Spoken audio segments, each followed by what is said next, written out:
ọ̀fẹ́ mi tó fún ọ. Ó tó. Oore ọ̀fẹ́ mi tó fún ọ. Oore ọ̀fẹ́ tí kò lẹ́gbẹ́. Oore ọ̀fẹ́ mi tó fún ọ.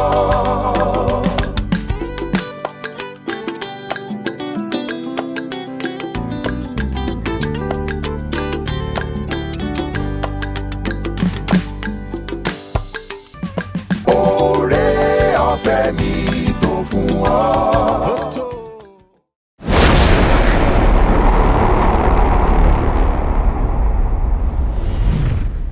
Mo tún kí wa ní àkókò yìí, ẹ̀yin tí ẹ ń wò mí lórúkọ Olúwa, ayé ò ní gba ojú lọ́wọ́ yín o.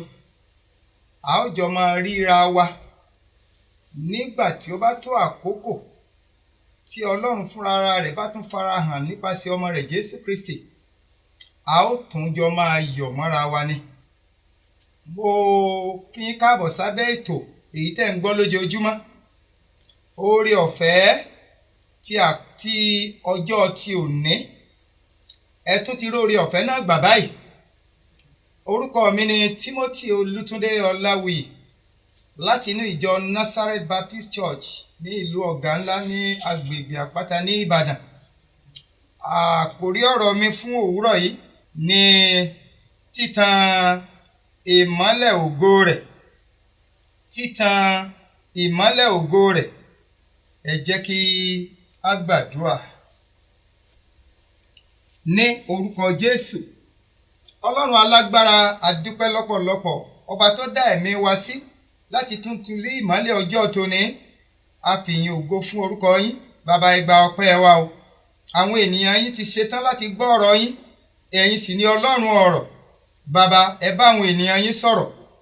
Ẹ gba ẹnu ránṣẹ́ yín sọ̀rọ̀. Ẹni tí bá ti la ẹnu ẹlẹ́òkun gẹ́gẹ́ bí ìlérí àti májẹ̀mú yín tí kìí yẹ̀. Bàbá, ẹ ṣe bẹ́ẹ̀ gẹ́gẹ́. Ògo ni fún orúkọ Olúwa.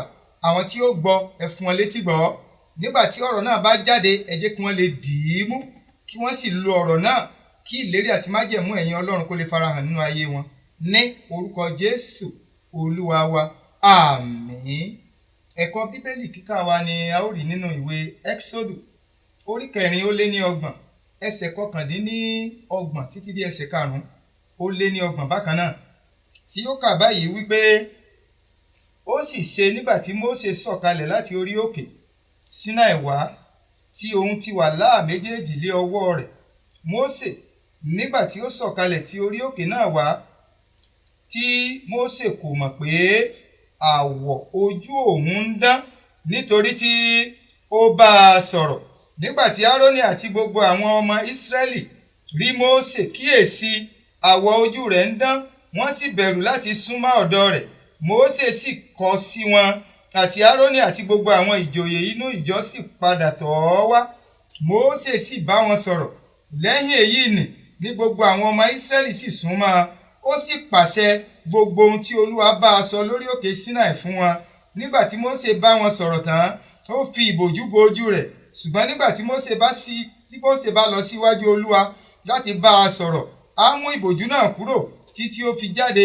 Ó sì jáde, a sì bá àwọn ọmọ Ísírẹ́lì sọ̀rọ̀ àṣẹ tí a pa fún un. Àwọn ọmọ Ísírẹ́lì sì rí ojú Mósè pé àwọ̀ ojú rẹ̀ ń dán.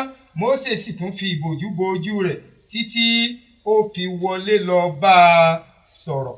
Ẹ ké hallelujah. Lẹ́ẹ̀kan sí i, àkòrí òní sọ wípé títan ìmọ́lẹ̀ ògo rẹ̀. Títan ìmọ́lẹ̀ ògo rẹ̀. Kí là ń pè ní títan ìmọ́lẹ̀ ògo rẹ̀? Ògo ta ni? Tẹ́ ẹ bá ti ń gbọ́ rẹ̀, títan ògo, títan ìmọ́lẹ̀ ògo Ọlọ́run, òun ni tí mò ń mẹ́nu bà. Bí ènìyàn kan bá tan ìmọ́lẹ̀ ògo Ọlọ́run, irú ọkàn bẹ́ẹ̀, kí n kọ́kọ́ mú lọ sínú ọ̀rọ̀ Ọlọ́run náà. Bíbélì sọ ní àkókò májẹ̀mú láíláí nínú ìwé Ẹ́kísódù, ni mo ti ka ọ̀rọ̀ yìí jáde. Mósè ní ìfarakínra pẹ̀lú Ọlọ́run, ó ní ìbápàdé agbára rẹ̀. Ọlọ́run farahàn. Kò sí ẹni tó bá Ọlọ́run pàdé tí ìgbé ayé rẹ̀ máa ń wà bákan náà mọ́. ní àkókò tiwa yìí tinú májẹ̀mú titun bíbélì sọ nínú ìwé Kọ́ríńtì kejì orí 5 ẹsẹ̀ 17 wípé bí ẹnikẹ́ni bá wà nínú Kristi ó ní yóò di ẹ̀dá titun, ohun àtijọ́ ti kọjá lọ, ó ní kíyèsí ohun gbogbo yóò di ọ̀tun. Bí Mósè ti ní ìfarakínra pẹ̀lú Ọlọ́run nígbà tí Mósè ó sọ̀kalẹ̀ lọ bá àwọn ọmọ Ísírẹ́lì níbi tí wọ́n kóra wọn jọ papọ̀ sí, àwọn ènìyàn tí wọ́n rí Mósè wọ́n rí ìyàtọ̀ nínú ìfarahàn rẹ̀. Àwọ̀ ojú rẹ̀ bẹ̀rẹ̀ sí í dán, èyí tó dàbí tí a bá sọ pé àwọ̀ ojú ènìyàn ń dán. Èyí tí mò ń sọ níbí yìí ni wípé àwọ̀ ara Mósè ó yí padà débi wípé ojú ènìyàn lásán ò kàn lè tẹjú mọ́. Kó má dàbí ìgbà tó jẹ́, ó dàbí ìgbà tí èèyàn bá tẹjú mọ́ òòrùn aago kan, tí èèyàn bá wá dá ojú yẹn padà ẹ rí i pé kò ní fẹ́ máa rí nǹkan kan mọ́. Bí àwọ̀ Mósè ti ń dán nìyẹn, nítorí pé ó rí ògo Ọlọ́run, ó ti di ẹni ìyàsọ́tọ̀, ó ti di ẹ̀rù jẹ̀jẹ̀, ó ti di ohun tí ojú lásán ò lè wò mọ́.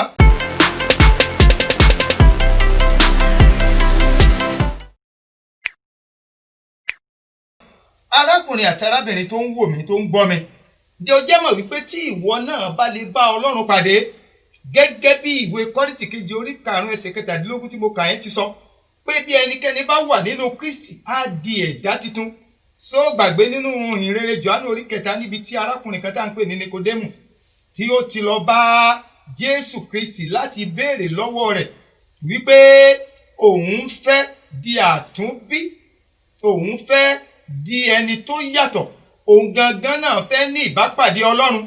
Ṣùgbọ́n Jésù jẹ́ kó di mímọ̀ fún wípé ó dìgbà tí agbára kan bá la ayé rẹ̀ kọjá, ó dìgbà tó bá di ẹni ẹ̀mí tó kù nínú ara, ó ní nígbà náà ni ó tó lè di àtúnbí. Nítorí wípé ìrírí ènìyàn tó bá Ọlọ́run pàdé a máa yàtọ̀ sí ẹni tí ò tí ì bá Ọlọ́run pàdé. Ní àkókò tiwa yìí, ó dìgbà tó o bá lè fi ayé rẹ fún Jésù pátápátá, tó o bá jẹ́wọ́ gbogbo ẹ̀ṣẹ̀ rẹ tó kọ̀ ọ́ sílẹ̀, nígbà náà ni ọ̀rọ̀ Ọlọ́run nínú ìwé ìfihàn náà ni ó ṣẹ mọ́ ọ lára. Tó o bá lè yọ̀ǹda ayé rẹ, ó ní òun wà lẹ́nu ọ̀nà ilẹ̀kùn ọkàn rẹ, òun kan ilẹ̀kùn lójoojúmọ́. Tí ìwọ bá lè gbọ́ ọ̀rọ̀ rẹ̀ tó o ṣí ilẹ̀kùn yẹn sílẹ̀, ó lóun ó wọlé tọ̀ wá, òun ó máa bá ọ gbé, òun ó jọ máa so gbogbo. Bíbélì ní gbogbo ìwé mímọ́ ló ní ìmísí látòkè wá, ó máa ń wà fún ìtọ́ni, ìkọ́ni, ìgbaniníyànjú àti ìbániwí. Tó o bá lè gba Jésù sínú ayé rẹ lónìí, ǹjẹ́ o jẹ́ mọ̀ pé ìwọ náà ó di ẹ̀dá titun, ó di ẹ̀dá ọ̀tọ̀. Ìwọ náà ò ní já mọ́ ènìyàn lásán mọ́, nítorí pé àwọn ọmọ Ísírẹ́lì ò lè wo Mósè láìsí pé Mósè bá fi àwọn bójú. Ó dìgbà tó bá tó padà lọ sọ́dọ̀ Ọlọ́run ló tó lè bọ́ àwọn yẹn kúrò. Bí ìwọ náà bá lè ní ìbápàdé ìwàláàyè Ọlọ́run lónìí, ayé rẹ á yàtọ̀, ogun ayé rẹ yóò rí bí gbà, nítorí pé ó di ẹ̀rù jẹ̀jẹ̀. Sátánì ò ní máa halẹ̀ mọ́ ọmọ sórí, nítorí pé ò tí ì ní Jésù nínú ayé rẹ. Ìní Sátánì fi ń farahàn bí ẹni tó lágbára. Bíbélì sọ wípé ó máa ń bú ramúramù bíi kìnìún ni, kì í sóun gangan ní kìnìún. Ó máa ń bú ramúramù, ìfarawé kìnìún, bí kìnìún ṣe máa ń bú láti dẹ́rù bà ọ́ ni. Ṣùgbọ́n tí ìwọ bá lè ní ìfarakínra pẹ̀lú Jésù Kristi lónìí, bí Mósè ti ní ìfarakínra pẹ̀lú Ọlọ́run, tí kò sí agbára kan tàbí ẹlẹ́ran ara lásán tó lè wò ó, bẹ́ẹ̀ ni wọ́n náà ó di alágbára nínú Olúwa. Nítorí pé ògo Ọlọ́run yóò ṣíji bò ọ́, ó di ẹ̀dá ọ̀tọ̀, ó di ẹ̀dá titun. Ọ̀rọ̀ rẹ ó yàtọ̀, ìrìn rẹ ó yàtọ̀, ìṣe rẹ ó yàtọ̀. Ìwàláàyè Ọlọ́run yóò máa farahàn nínú ayé rẹ. Bọ́ ọ bá múra, wọ́n mọ̀ pé ọmọ Ọlọ́run nìyí. Ibi ọ bá dúró sí, wọ́n mọ̀ pé ìmọ́lẹ̀ ló farahàn níbẹ̀.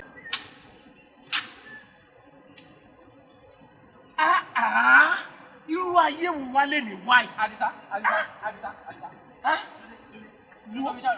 Lá ọkọ̀ àgbàdo mi òkè ọ̀hún, òun náà kọ́ kò gbójú báyìí lọ. Ní ìrètí tí n bá débi ọ̀pẹ ìgbò, òun náà máa gbó, ó máa kó lọ́jà láti lọ sọ́ta. Ayé ìṣú mi. Àdìsá, gbogbo àrùn yìí. Ètò kan mú ètò. Òun náà wá sọ fún ẹ. Orí ọ̀fẹ́ ọjọ́ òní. Nígbà wo ni ètò náà? Ní aago 6. Sígbà wo? Sí aago 6 àràárọ̀. Bí ilé iṣẹ́ ìmáwòrán máwòrán.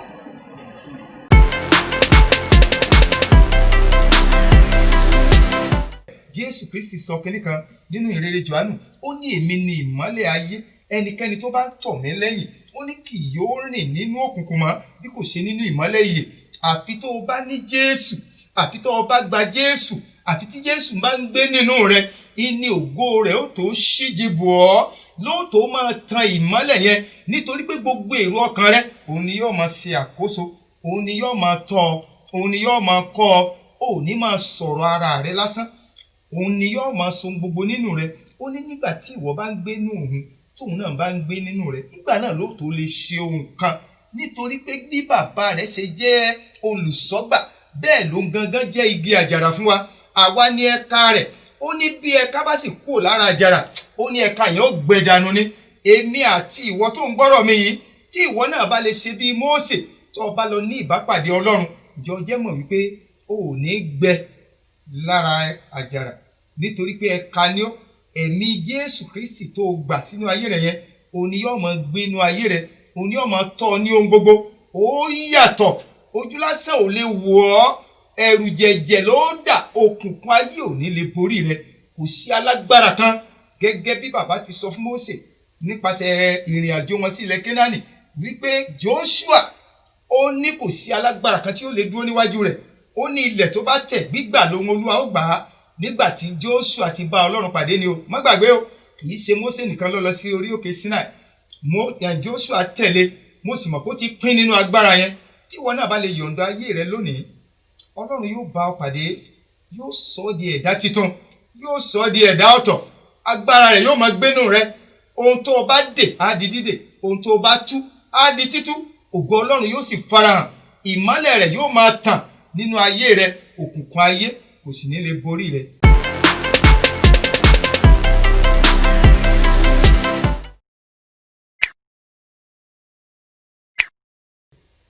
Jẹ́ kí n gbàdúrà fún ọ. Tẹrí ọkàn rẹ bá nígbà tó ń ṣe àmín ní orúkọ Jésù Kristi ti Násárẹ́tì. Ọlọ́run ìmọ́lẹ̀ tó ká gbogbo ayé, ẹ̀yin ni mo fi ọpẹ́ ìyìn àti ògo fún lákòókò yìí.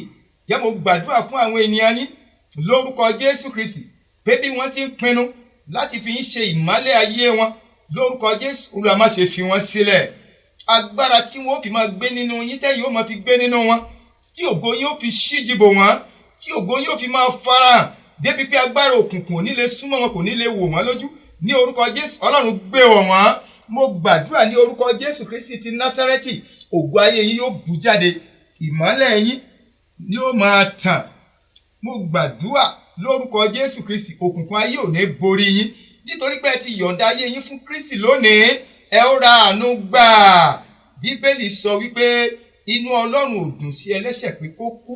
Tí ìwọ bá ti lè jẹ́wọ́ ẹ̀ṣẹ̀ rẹ, tó o bá sì lè kọ̀ sílẹ̀, ó ra àánú gbà ni.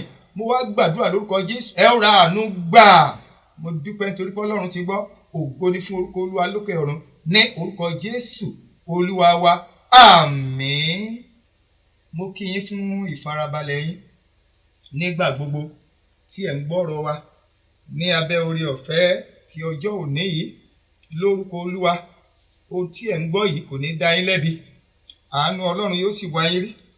Ọkàn yín yóò balẹ̀ nígbà tí ẹ̀ ń gbé ìgbésẹ̀ kọ̀ọ̀kan. Tí ẹ bá kíyèsí abẹ́ ibi tí ẹ̀ ń wò yìí, ẹ rí àmì bíi méjì kan níbi tí ẹ lè tẹ̀ láti jẹ́ alábàápín. Tẹ́ ẹ bá fẹ́ kí ìgbádùn yìí, ọ̀rọ̀ Ọlọ́run yìí, kájọ máa jàǹfààní rẹ̀, níbi tí a kọ subscription sí yẹn, ẹ̀yin ẹ tẹ̀ ẹ́, ẹ rí i pé ẹ ti di kan nínú ẹbí wa nìyẹn. Níbi àmì tí aago yẹn, ẹ tẹ̀ ẹ́, ìyẹn ni pé yóò máa rán yín létí ní àti ìgbàdé ìgbà, nítorí pé ètò yìí ojoojúmọ́ ni ó ń wáyé. A ó sì jọ máa gbádùn Jésù. Ẹ ṣé, yóò sì dára fún yín.